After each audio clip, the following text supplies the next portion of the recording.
Halo, selamat siang saudara. Selain informasi tadi, Kompas Siang hari ini juga akan menyajikan sejumlah informasi lainnya. Di antaranya ada 40 anak yatim di Pontianak diajak berbelanja kebutuhan Idul Fitri seperti pakaian dan kue.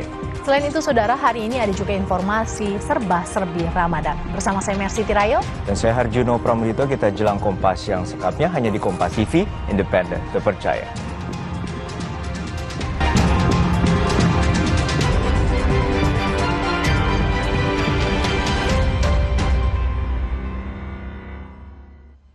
Undang-Undang TNI yang baru saja disahkan memasuki babak baru. Undang-undang yang baru berusia beberapa hari ini kini digugat ke Mahkamah Konstitusi karena dinilai cacat prosedural dan proses penggodokannya yang dinilai tidak terbuka ke masyarakat.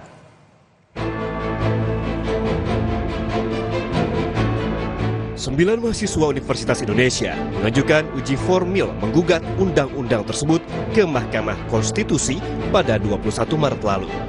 Gugatan dilayangkan karena mahasiswa menilai draft naskah akademis yang tak dibuka ke publik. Kita semua kesulitan mengaksesnya. Maka lagi-lagi bagaimana mungkin atas dasar apa ya kalau dibicarakan secara logis, atas dasar apa Bapak Ibu di perwakilan rakyat bisa mengatakan bahwa mereka menyepakati suatu hal yang ini sudah disetujui oleh rakyat, kan gitu sebenarnya Mas. Ya, hanya saja Bapak dan Ibu berada di ruang sidang, kita di luar sidang, gitu kan. Sementara rakyat saja tidak diberikan akses untuk terhadap draft tersebut, gitu. Apa yang bisa disepakati kalau draftnya tidak ada?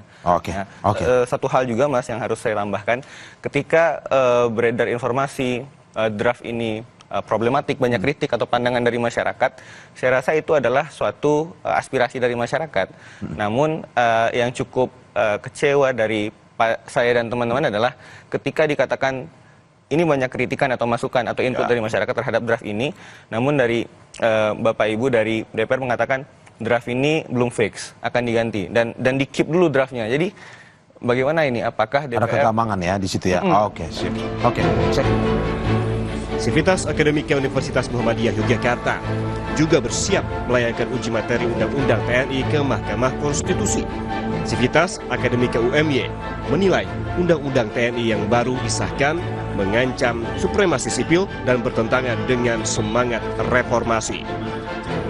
Wakil Ketua Rektor UMY, Zuli Kodir, berharap Presiden Prabowo Subianto tak menandatangani Undang-Undang TNI. Kita berharap Presiden tidak menandatangani walaupun sudah disahkan oleh DPR, sehingga ada perpres untuk pembatalan terhadap Undang-Undang TNI. Menurut saya itu yang paling bijak dilakukan oleh Pak Presiden. Dia sedang disusun tadi oleh Prof. Iwan, mudah-mudahan dalam waktu singkat akan segera terbentuk, dan apabila dimintai untuk mempertanggungjawabkan atau mengajukan ke Mahkamah, insya Allah kita akan segera siapkan secara akademik. Soal gugatan uji formil yang disampaikan mahasiswa, Hakim Mahkamah Konstitusi 2003-2008 Marwarar Sihaan menilai pengujian gugatan yang akan dilakukan oleh Hakim MK nantinya bisa berimplikasi pada batalnya keseluruhan undang-undang jika dalam prosesnya ditemukan mekanisme yang tidak sesuai atau bertentangan dengan Undang-Undang Dasar 1945. Ya, kalau dia dalam bentuk uji formil seperti ini, meskipun dengan banyak dalil, misalnya antara lain keterbukaan itu atau aksesibilitas itu yang merupakan salah satu kunci juga, dan juga barangkali banyak hal-hal lain yang menyangkut proses, mekanisme dan lain-lain sebagainya. Muara daripada uji formil itu kalau dia dianggap terbukti, maka seluruh undang-undang itu dinyatakan batal, ya kan? Tidak ada bagian tertentu. Saya kurang tahu bagaimana bentuknya petitum daripada permohonan pengujian ini, tetapi mungkin yang dimaksud tadi dalil-dalil itu banyak, tetapi intinya muara daripada suatu permohonan uji material adalah bahwa dinyatakan undang-undang itu bertentangan dengan Undang-Undang Dasar 1945 dan dinyatakan batal atau tidak mempunyai kekuatan hukum mengikat. Jadi secara menyeluruh. Sebelumnya, DPR mengesahkan revisi Undang-Undang TNI pada rapat paripurna 20 Maret lalu. Ada 3 pasal dalam revisi Undang-Undang TNI yang menuai kritisi publik. Di antaranya, perihal kedudukan TNI dalam struktur pemerintahan, tugasan prajurit TNI di jabatan sipil, dan perpanjangan masa dinas aktif TNI. Menteri Hukum Supratman Andi Aktas menyatakan terbuka atas langkah masyarakat untuk uji materi Undang-Undang TNI ke Mahkamah Konstitusi. Menkum memastikan Presiden akan segera menandatangani Undang-Undang TNI. Berikan kesempatan kepada pemerintah untuk melaksanakan Undang-Undang TNI yang baru disahkan kemarin, kemudian biarkan dia akan diuji apakah benar bahwa kekhawatiran itu memang sesuatu yang mendasar untuk dilakukan atau tidak. Presiden akan menandatangani atau tidak? Ya, itu nanti kan pasti dong, pasti karena itu diundangkan Presiden, nanti tergantung Presiden. Panaskannya tapi belum bisa diakses. Tunggu selesai diundangkan. Meski kini Undang-Undang TNI masih menunggu ditandatangani oleh Presiden, sejumlah aksi penolakan masih terus bergulir. Kini, giliran Mahkamah Konstitusi jadi penguji untuk menentukan sah atau tidaknya Undang-Undang TNI yang masih menuai kontroversi. Tim Liputan, Kompas TV.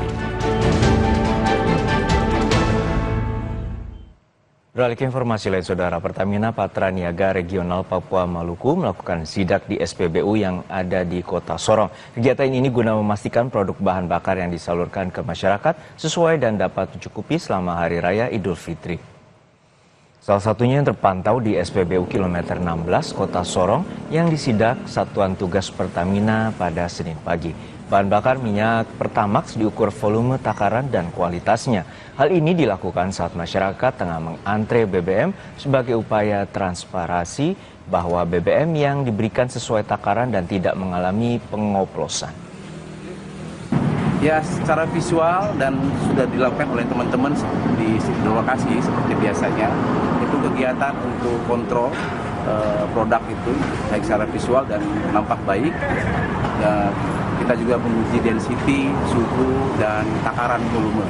Alhamdulillah fasilitas kita di sini dibantu Tera oleh pemerintah untuk kepastian isi dan volumenya. Kita menjamin ketersediaan cukup untuk semua produk BBM baik transportasi maupun rumah tangga.